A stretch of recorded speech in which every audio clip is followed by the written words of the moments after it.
नमस्कार बच्चों, BL सूर्यवंशम की ऑनलाइन क्लास में आप सभी का स्वागत है। कक्षा 7वीं विज्ञान विषय के विद्यार्थियों के लिए आज हम क्लास लेकर आए हैं पाठ 2, है ना। पाठ 2 का भाग 1 हम पढ़ चुके हैं एक बार पहले पिछली क्लास में। चल रहा है पाठ 2 जिसका नाम है प्राणियों में पोषण। देखिए, प्राणियों में पोषण जब पढ़ रहे थे हम, उसमें हमने देखा था मानव में किस तरीके से पाचन होता है और वो किन किन अंगों से होकर जो हमारा भोजन है वो गुजरता है। उसमें पहला हम पढ़ चुके थे मुख एवं मुख गुहिका से, है ना। तो उसमें हमने देखा था कि जो भोजन होता है, सबसे पहले जो हम भोजन मुंह में अंतर्ग्रहण करते हैं और शरीर के अंदर लेने की इसी क्रिया, आहार को शरीर के अंदर लेने की प्रक्रिया को हमने क्या नाम दिया था? अंतर्ग्रहण नाम दिया था। इसमें फिर हमने देखा था दांतों के कुछ प्रकार बताए थे आप लोगों को, 4 प्रकार के दांत बताए थे। उसी में आज आगे चलते हुए आज की जो हमारे शुरू करेंगे वो है भोजन नली। ठीक है। जैसे ही हम भोजन को मुखगया से दांतों की सहायता से चबाकर अंदर लेते हैं, कहाँ पहुंच जाता है? भोजन नली, या जिसका क्या नाम है? ग्रसिका में। ठीक है। देखिए, निगला हुआ ग्रास नली अथवा ग्रसिका में जाता है जो भोजन होता है। ग्रसिका गले एवं वक्ष से होती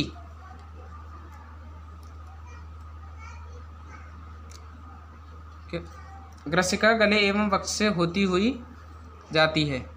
ग्रसिका की भित्ति के संकुचन से भोजन नीचे की ओर सरकता जाता है। वास्तव में संपूर्ण आहार नाल संकुचित होती रहती है तथा यह गति भोजन को नीचे की ओर धकेलती रहती है। कभी कभी हमारा आमाशय खाए हुए भोजन को स्वीकार नहीं करता, फलस्वरूप वमन द्वारा उसे बाहर निकाल दिया जाता है। ऐसी घटना याद कीजिए जब भोजन के बाद आपने वमन किया हो तथा इसके कारण के विषय में सोचिए। अपने अभिभावक एवं अध्यापक से इस विषय पर चर्चा कीजिए। क्या होता है कि जो भोजन हम अपने मुख नली, जो मुख गुहिका होती है, उसमें हमने लिया भोजन और उससे जो भोजन है कहाँ पहुँच गया? ग्रसिका में। हमारी जो भोजन नली होती है उसमें पहुंच गया। उसमें क्या होता है? सांस के साथ में ग्रसिका की भित्ति के संकुचन होता है उसका, और उससे क्या होता है? भोजन नीचे धीरे धीरे खिसकता जाता है। इसके बाद में भोजन आमाशय में पहुंच जाता है, और आमाशय में क्या होता है कि जो खाया हुआ हमारा जो भोजन होता है, उसको कुछ भोजन ऐसा होता है जो कि वो स्वीकार नहीं करता और उसको वमन की सहायता से बाहर कर दिया जाता है। आमाशय मोटी भित्ति वाली एक थैलीनुमा संरचना है। यह एक चपटा एवं जे की आकृति का होता है।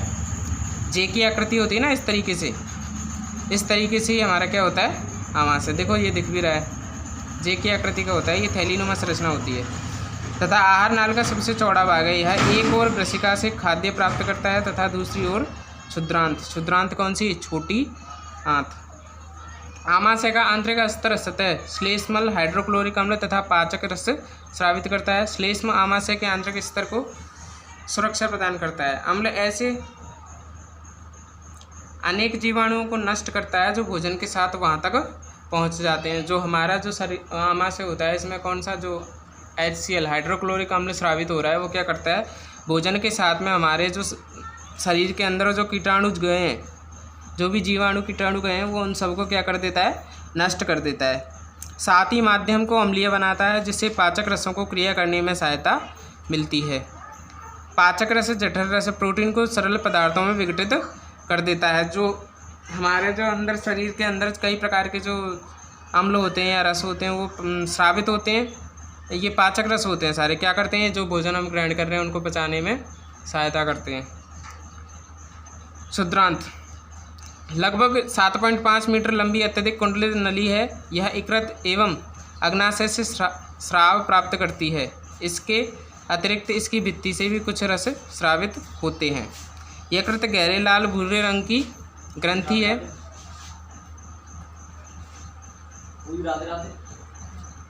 जो उदर के ऊपरी भाग में दाहिनी यानी दक्षिण की साइड में होती है ना, अवस्थित होती है। शरीर की सबसे बड़ी ग्रंथि है।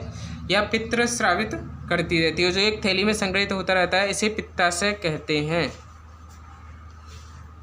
वसा के पाचन में महत्वपूर्ण भूमिका निभाता है। जो पित्त रस होता है, ये क्या होता है? वसा के पाचन करता है हमारे शरीर में। जो हम भोजन ग्रहण करते हैं उसके साथ में कुछ वसा वसीय पदार्थ ग्रहण करते हैं, उसके पाचन के लिए हमारा जो पित्तरस होता है वो सहायता करता है। अग्नाशय हल्के पीले रंग की बड़ी ग्रंथि है जो आमाशय के ठीक नीचे स्थित होती है। अग्नाशय रस कार्बोहाइड्रेट्स एवं प्रोटीन पर क्रिया करता है तथा इसको उनके सरल रूप में परिवर्तित कर देता है। आंशिक रूप से पचा हुआ अब क्षुद्रांत के निचले भाग में पहुंचता है जहां आंत्र रस पाचन क्रिया को पूर्ण कर देता है। कार्बोहाइड्रेट सरल शर्करा जैसे कि ग्लूकोज में परिवर्तित हो जाते हैं। वसा अम्ल एवं ग्लिसरॉल में तथा प्रोटीन एमिनो अम्ल में परिवर्तित हो जाते हैं। जो भी हम भोजन के घटक जो भी पोषक तत्व तो हम ग्रहण कर रहे हैं वो क्या करते हैं, जब शरीर के अंदर जाते हैं उनमें हमारे जो पाचक रस होते हैं वो क्या करते हैं, उनके साथ क्रिया करके और विघटित हो जाते हैं, मतलब टूट जाते हैं ना। तो कार्बोहाइड्रेट तो ग्लूकोज में परिवर्तित हो जाता है, वसा होता है वो अम्ल में और ग्लिसरॉल में, और प्रोटीन किस में, एमिनो अम्ल में परिवर्तित हो जाता है। उसके बाद में क्षुद्रांत में अवशोषण। पचा हुआ भोजन अवशोषित होकर क्षुद्रांत की भित्ति में स्थित रुधिर वाहिकाओं में चला जाता है। इस प्रक्रम को क्या कहते हैं, अवशोषण कहते हैं। क्षुद्रांत की आंतरिक भित्ति पर अंगुली के समान उभरी हुई संरचनाएं होती हैं जिन्हें दीर्घ रोम अथवा रसांकुर कहते हैं। दीर्घ रोम की आंत्र में क्या भूमिका है। दीर्घ रोम पचे हुए भोजन के अवशोषण हेतु तल क्षेत्र बढ़ा देते हैं। प्रत्येक दीर्घ रोम में सूक्ष्म रुधिर वाहिकाओं का जाल फैला रहता है। दीर्घ रोम की सतह से पचे हुए भोजन का अवशोषण होता रहता है तथा यह रुधिर वाहिकाओं में चला जाता है। अवशोषित पदार्थों का स्थानांतरण रुधिर वाहिकाओं द्वारा शरीर के विभिन्न भागों तक होता है जहां उनका उपयोग जटिल पदार्थों को बनाने में किया जाता है। इस प्रक्रम को स्वांगीकरण कहते हैं। कोशिकाओं में उपस्थित ग्लूकोज का विघटन ऑक्सीजन की सहायता से कार्बन डाइऑक्साइड एवं जल में हो जाता है और ऊर्जा मुक्त होती है। भोजन का वह भाग जिसका पाचन नहीं हो पाता अथवा अवशोषण नहीं होता बृहदांत्र में भेज दिया जाता है। जो भोजन क्या होता है, हमारी जो छोटी आंत होती है उसमें जितना भी भोजन था उसका क्या हो गया, अवशोषण हो गया। और कुछ भोजन जिसका अवशोषण नहीं होता है या विघटन उसका नहीं होता है वो क्या करता है, बृहदांत्र यानी बड़ी आंत में चला जाता है। उसके बाद में बृहदांत्र क्षुद्रांत की अपेक्षा छोटी एवं चौड़ी होती है, लगभग 1.5 मीटर लंबी होती है। इसका मुख्य कार्य जल एवं कुछ लवणों का अवशोषण करना है। बचा हुआ अपचित पदार्थ मलाशय में चला जाता है तथा अर्धठोस मल के रूप में रहता है। समय समय पर गुदा द्वारा यह बाहर निकाल दिया जाता है। इसे क्या कहते हैं, निष्कासन कहते हैं। जो पदार्थ हमारी बड़ी आंत में गया था उसका क्या होता है, मलाशय में चला जाता है और इसको फिर क्या करते हैं, गुदा द्वारा बाहर निकाल दिया जाता है। इसको निष्कासन कहते हैं। घास खाने वाले जंतुओं में पाचन। अब जो जीव जंतु होते हैं जो घास खाते हैं उनमें किस तरीके से पाचन होता है उसके बारे में जानेंगे। आपने गाय भैंस घास खाने वाले शाकाहारी जंतुओं को देखा है, वे उस समय भी लगातार जुगाली करते रहते हैं जब वे खाना न खा रहे हों। देखा होगा आप लोगों ने कि गाय भैंस जब भी खड़ी होती है और उसके सामने कोई चारा नहीं होता है उस टाइम भी उनका मुंह चलता हुआ रहता है। वो क्यों, वास्तव में वे पहले घास को जल्दी जल्दी निकलकर आमाशय में एक भाग में भंडारित कर लेते हैं। क्या करते हैं, जैसे ही उनको भोजन मिलता है, घास मिलती है, उसको जल्दी जल्दी खा के उसको क्या करते हैं, आमाशय में इकट्ठा कर लेते हैं। यह भाग रूमेन कहलाता है। क्या कहलाता है, रूमेन कहलाता है। रूमिनेंट में आमाशय 4 भागों में बटा होता है। रूमेन में भोजन का आंशिक पाचन होता है जिसे जुगाल कहते हैं, परंतु बाद में जंतु इसको छोटे पिंडकों के रूप में पुनः मुख में लाता है तथा जिसे वह चबाता रहता है। इस प्रक्रम को रोमंथन या जुगाली करना कहते हैं।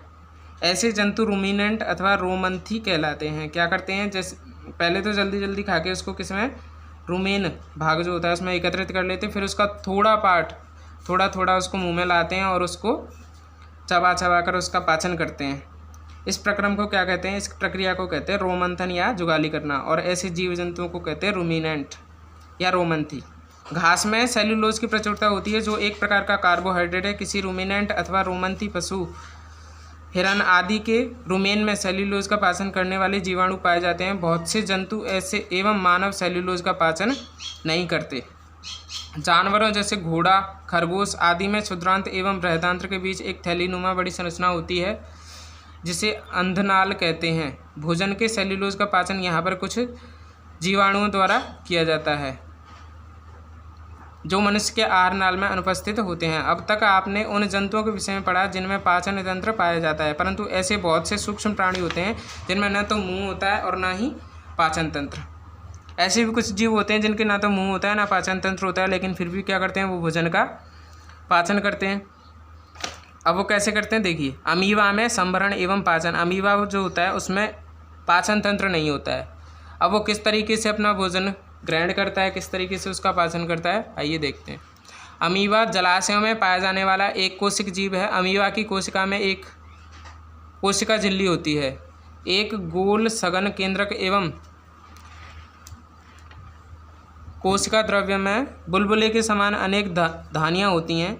देखिए ये दिख रहा है आप लोगों को, ये है अमीबा।